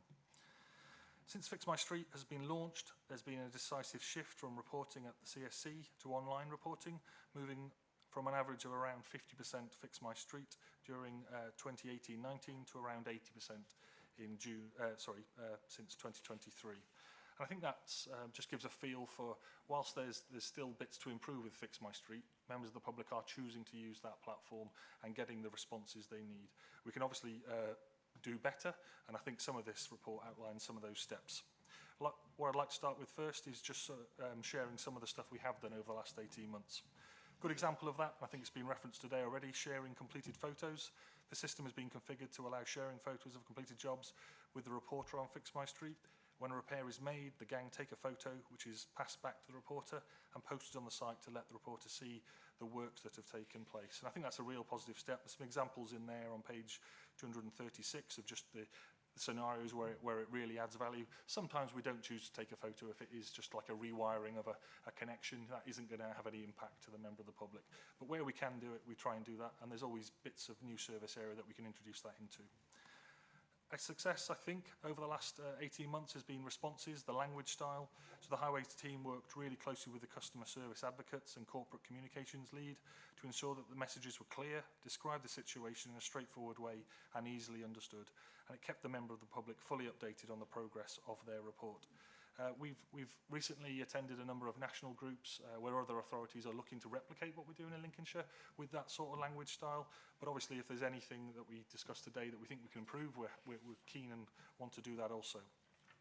You'll see within the report that it's got different functionality like heat mapping. That was used extensively over this weekend in relation to Storm Dara. I had a number of trees down, and that sort of functionality was really useful for us to prioritise and see resource on the network. We've also introduced a number of lessons learnt off the back of Storm Babbitt and Henk. So the service implemented a lessons learnt workshop, and it became clear off the back of those events that the members of the public were not either getting the appropriate response or they were unaware of the service and needed to shift from a business as usual delivery. The 3 improvements we've implemented are flood reporting. So work was required to separate flooding categories from drainage categories on Fix My Street, with a further distinction between the highway property flooding. This has enabled the reports to be accurately sent to the correct team. Within the property flooding category, there is also an additional option for those customers whose property is likely to flood.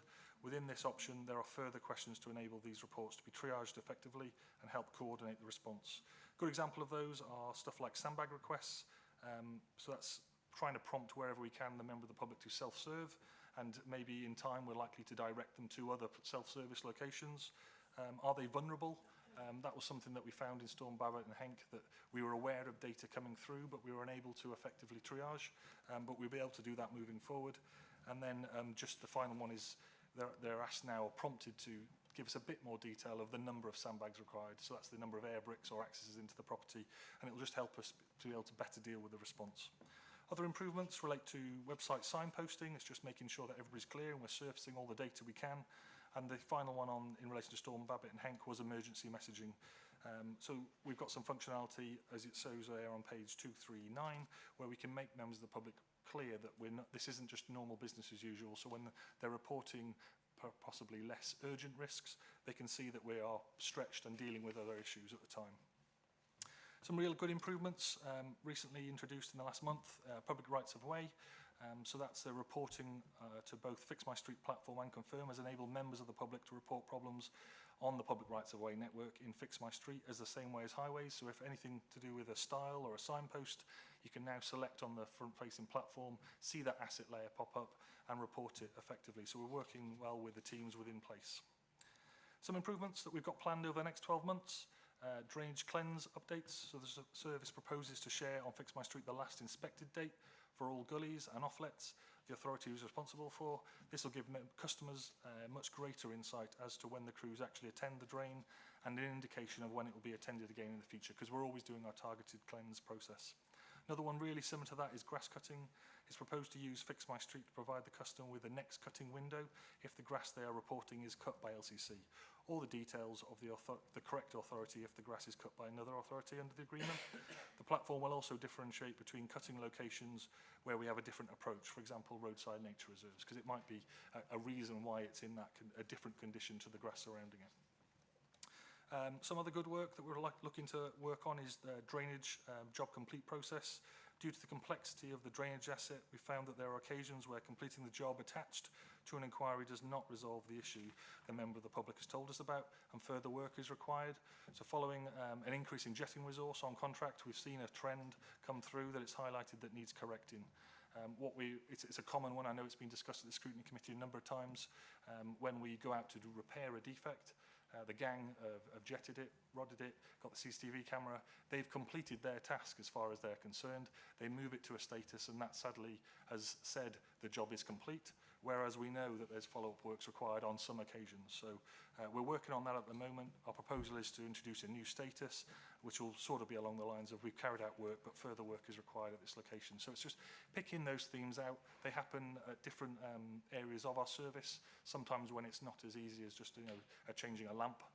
If the lamp is now working on a street light, that's an easy fix. But where it's a little bit unknown or complex and we're not too sure when we go to the site, they need a little bit more work and process mapping. We've got some more future plans that we're working on. I'll just sort of run through them quickly. Timescale for repair, I think it came up at the last scrutiny committee.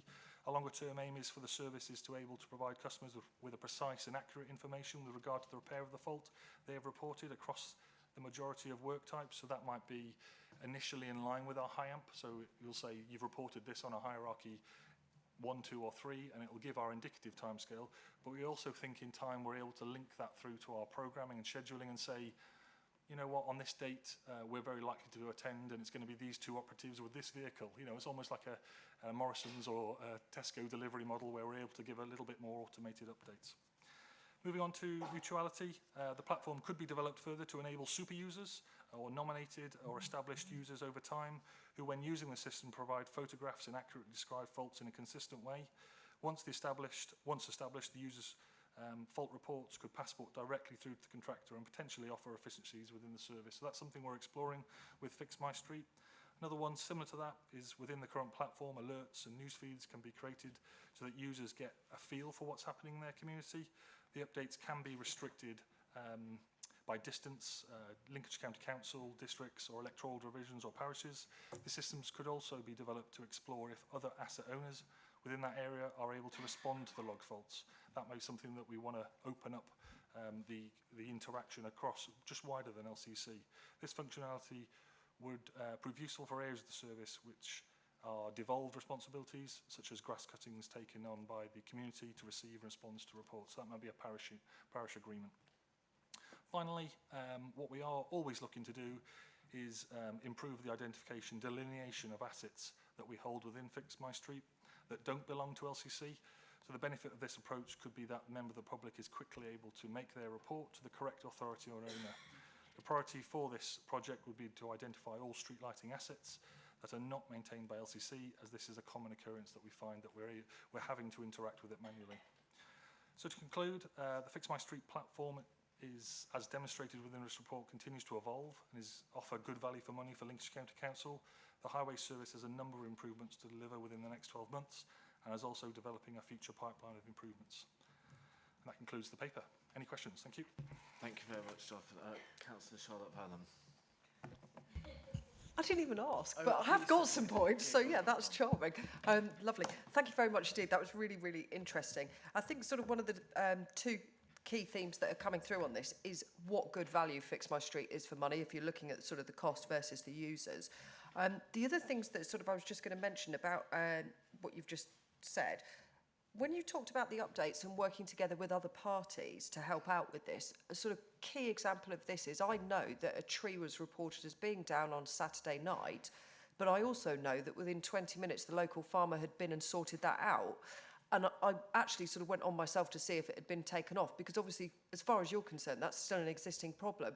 If you're going to be doing that, how are you going to ensure that there's not that doubling up? Because actually, that's such a key resource to have somebody go out and help. But if you don't know about it, it doesn't help you at all. And the other point that I was going to make as well is that obviously on page 239, you've added the reg backdrop, which is absolutely brilliant. And we've talked before in this panel about adopting a more standard message during busier times. That's not just during flooding, and I know that you've mentioned it in relation to flooding, which I can totally understand where the focus is and why that is at the moment. But in periods of sort of peak traffic, are you going to have a more standard message rather than we're dealing with a flooding situation that you can just implement onto it as well? Thank you.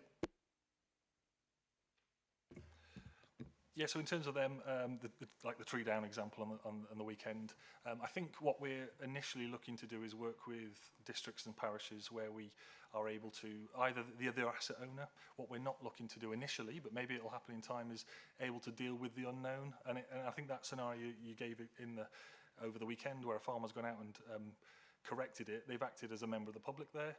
What we aren't able to do probably is correspond directly and get a feel for it. So I think we're going to have to focus initially on other asset owners, make sure that they're interacting with the Fix My Street update.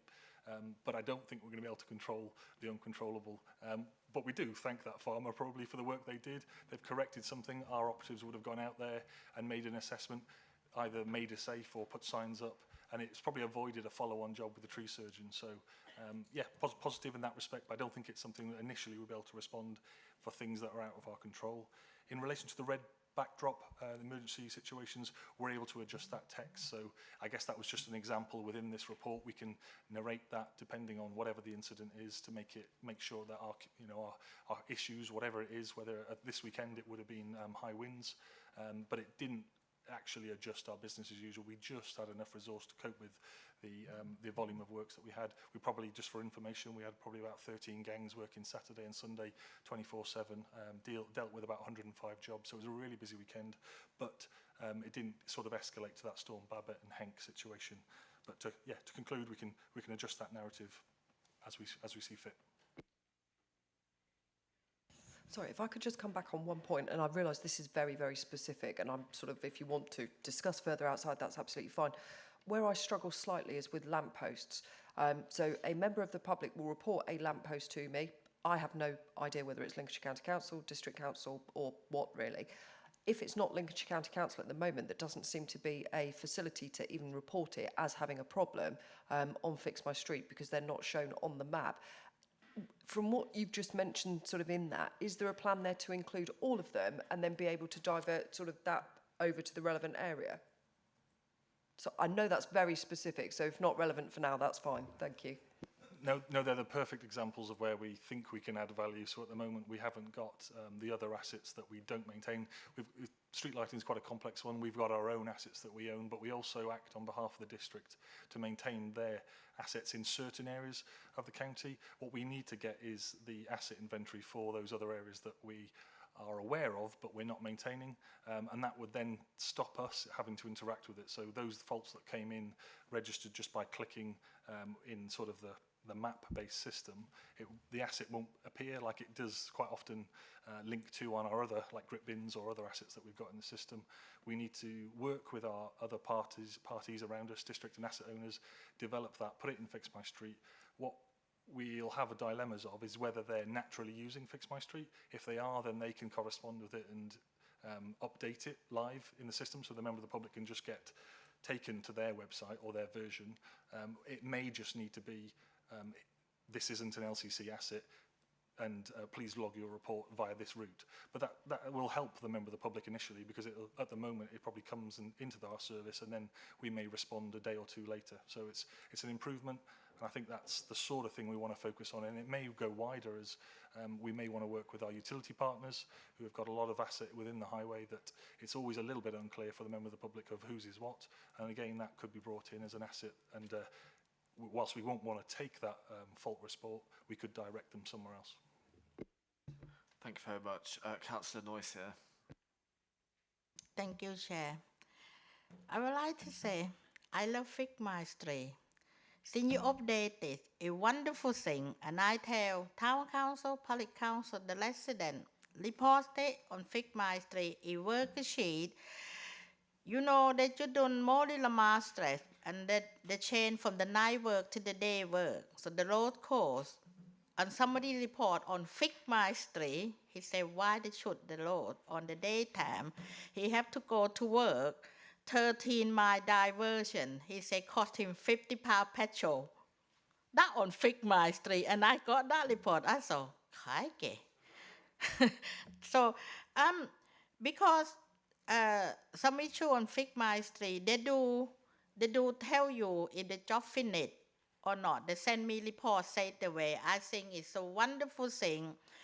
Tell all your residents, tell your public council, the town council, go on Fix My Street. If they don't work, if they report, tell them to come back to your representative like me, people forward to me, and I tell to highway manager, and he do work. P-Kid of the Goodwood Charlotte, I explained about the lamppost. I have that issue.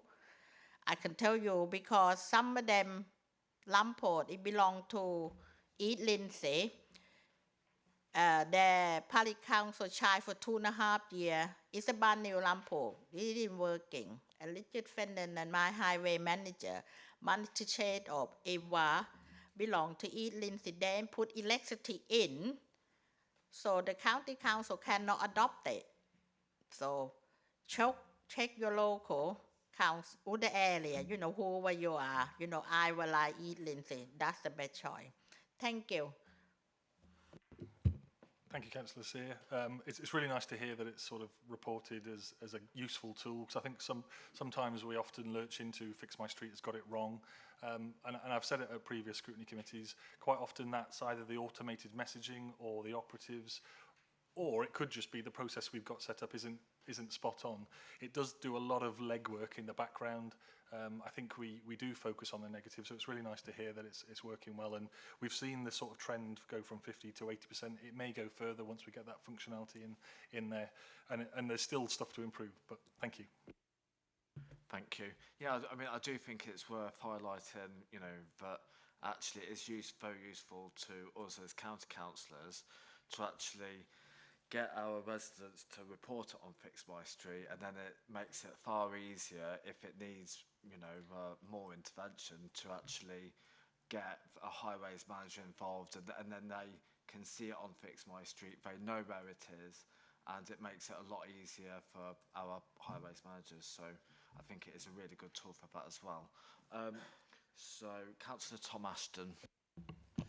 Thank you. Just to say that I genuinely welcome the comment on page 237 in respect to the lessons learned from Storm Barrett and Henk, fully appreciating the potential that this system has to help with that triaging process when a flood event is ongoing.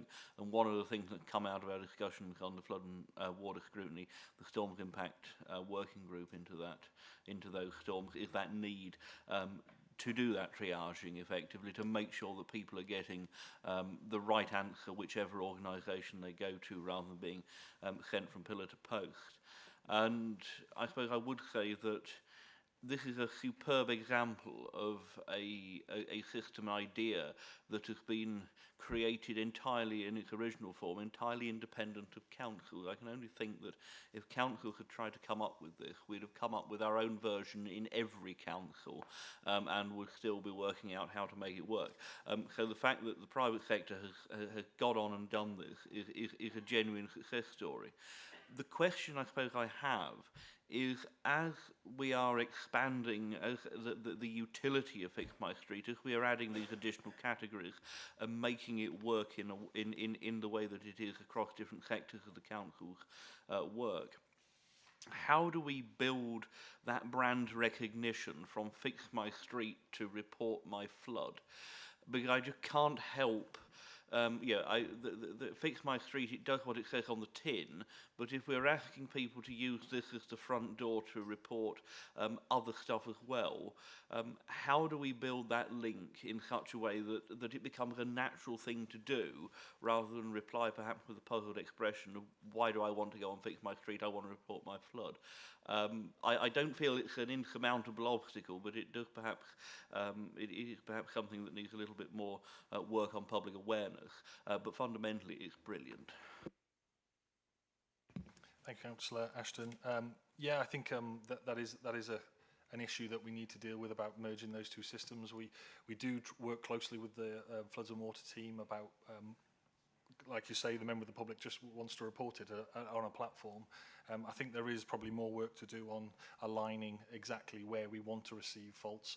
And it might be we choose in time to do them on both, but they both map through to the team that they need to, or we want to signpost them at that initial stage saying, this asset is better reported here. At the moment, we're taking them on Fix My Street and sort of passporting them through, but that would be something to work closely with the Floods and Water team, and more than happy to come to a scrutiny in the future with George and the team, and that might be something we want to discuss in more detail.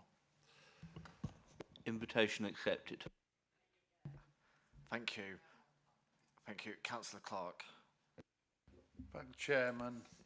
Welcome the report, and see that the concerns I raised in my email back in May have seemingly been addressed. However, I wish to go a little bit further, and to this end, improving the use of Fix My Street. The general view, and it don't matter about what people think of it in here, it's what the public think of it, and it's trying to get the public to actually use it more, rather than ring councillors up or go on Fix My Street and actually, use that. But their general perception is every single bit of equipment on the highways is a highways asset. Now, I know it's going to be, we pass the responsibility to the utility group. And I know in past experience, utility groups are very slow or don't even bother, doing the repair until they're pushed.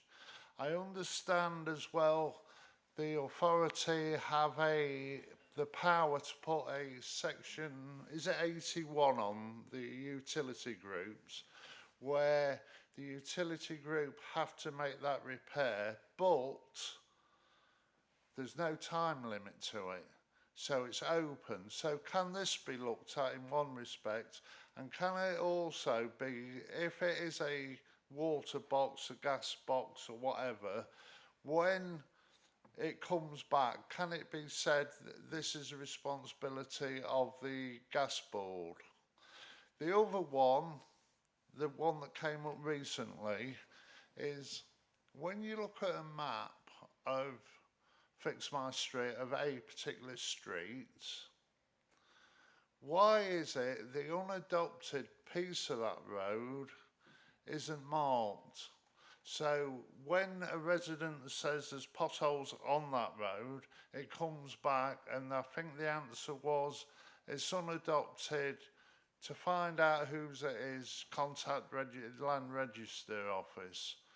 But why isn't that made clear on the actual map? So when you look at it, you think, oh, there's the line, it's unadopted. But apart from that, I think we're doing a good job, and carry on. Thank you, Councillor Clark. In response to that last one about the adopted highway, I think that's a great example and something that we should explore in our future work. It would be nice to, again, just delineate assets that we're responsible for, and that's part of that sort of future pipeline, but it's something that we've got, and we can bring that onto the map layer, so I think that's really useful. Again, just working with the team over the weekend, we had a number of trees down reported. A number of them were on private land, so it would have, we fed back that response to that member of the public, but they could have had that instantly or known instantly, so I think that's a really good example. We'll get that added. I can't think of a barrier to doing that. In terms of the sort of the emergency response, it is worth saying across our service, whenever there's a cover missing or even if it's utility, we will go out there and make it safe. That's just what we do 24/7. We will interact if there's a risk to life. We're going to be out there. In terms of utilities, I'll work with the Streetworks team in terms of those time limits and responsiveness. I think bringing them into, we've got a Streetworks charter where we're working with them and meeting them monthly at the moment. It would be nice to bring that up on the agenda, make sure we get those assets into the system if we can, and try and get their buy-in to responsiveness and timescales. So keen to work with yourself on that one and other councillors. In terms of the water box, gas boxes, the gas board, we want to bring those assets in and make it clearer. So happy to bring that back in time, and we'll progress work if that's the steer from the Scrutiny Committee. Okay, thank you. Are there any further questions? Yeah, go on then. I forgot to tell about, we have that storm over Saturday night with the wind.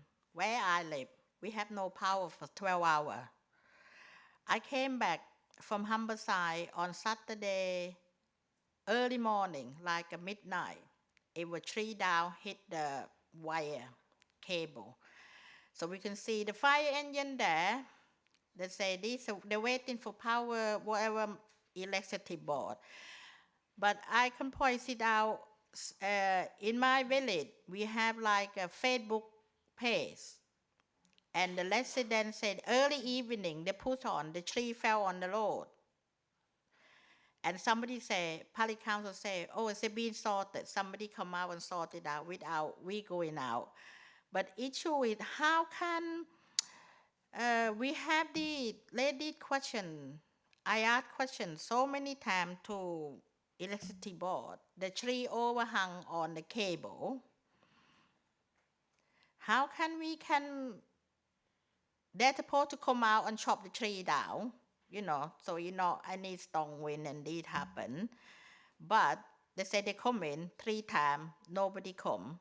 So how can we county council and the safety, can you raise issue, especially in the village and local area, like some elderly 12 hours without electricity, it's bad. I see on the Facebook, the Power Gen say, Northern Power say they got fit and chip one, come to give to people free fit and chip. That's a different, isn't it? Fit 12 hours, you give you fit and chip. I know, so that part, so I think we should look into that way, to make sure for safety, for future, that, they should come out and chop the tree over the cable. It's danger, but thank God, people in my village are that, but 12 hours is a long time there. I one of them, so thank you. But they do send you the email, so, to say who you should lead, who you should contact. When these things happen, you get the email from Northern Electricity Board. Everybody got that. So yeah, in relation to that query, I guess from a highways perspective, we're there to initially try and make safe. We'll close the road and make sure that it's not going to have any further accidents. We do work closely with electricity boards, and I guess in this instance, sadly, we can't do more than make safe. If it's the tree is hung up on a live electricity wire, sadly our highway officers or our operatives aren't able to go into that sort of situation because it's a danger. But we will be there as soon as the electricity board have dealt with their issues, and they're probably stretched equally over the weekend. And apologies for the residents that you had to wait, but we will. We can dig into that one from a highways perspective. If there's anything that we could have improved, I'll make sure the team can do that. Thank you. Thank you very much. Thank you. This now concludes the discussion of this item.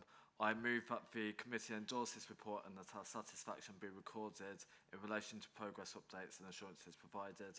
I ask that comments raised by this committee be shared with leading officers and the executive member for their information. Does anyone dissent? No, thank you, that is agreed. Moving on to the final item of the agenda, the Highways and Transport Scrutiny Committee Work Programme. This item is on pages 245 to 250 of the agenda pack. This item enables the committee to comment on the content of its work programme. The report will be presented by Chiara, our scrutiny officer, and we are to review the work programme and highlight any additional scrutiny activity which could be included for consideration in the work programme. Over to you, Chiara. Thank you very much, Mr. Chairman. So the report, as you have it before you, is still valid and correct, and there's only one update to be made based on finalisation of works being completed within the next few weeks. We will be able to bring Scrutiny Panel B review of traffic management for Lincolnshire, policy for Lincolnshire, in our next meeting on the 27th of January 2025. And this concludes my update to you. If there's any other items that you would like to see being included in the work programme, either up until the end of March 2025 or beyond that, do contact me offline. Thank you.